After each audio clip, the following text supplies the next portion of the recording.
because we are doing so many things at once, I feel like my brain moves. It's almost like a rat's in here, right? And it's just like going as quickly as possible. And for me, it's actually about slowing my brain down.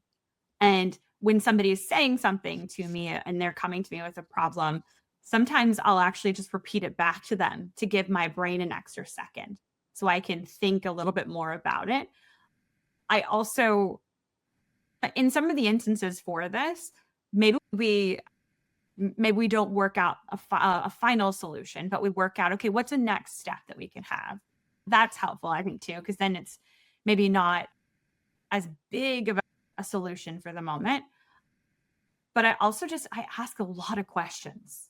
I think that's the part of it. Like I think as a leader, your best asset is to get as much context as possible.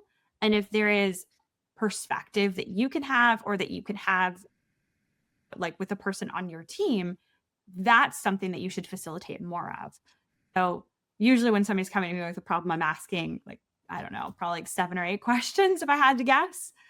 And I think that helps because it helps me to gain more perspective, but it's also very conversational of, oh, like what happened when you said this? How did they react? How did that make you feel? There's a lot of those back and forth questions. And sometimes that actually helps the employee to work out a solution on their own. It's like magic. And they talk so much. And I just asked a question and then they're just talking.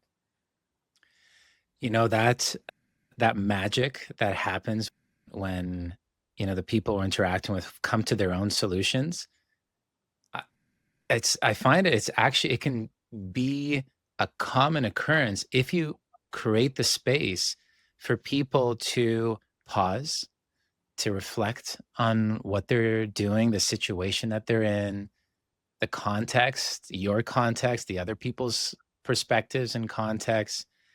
And that in of itself can come to resolution and also builds incredible life skills. And I think as a leader too, I think that's such a great skill and technique to pass on. That simple asking a question, okay, or even just reflecting back, because I think it's about creating that space. I've noticed as well, especially when I'm noticing I'm having a difficult conversation with somebody, or in the moment in a meeting, something's brought up that maybe is not what I wanted to hear, or it's testing something that I said. I'll take a moment and just reflect back. So this is what I heard you say.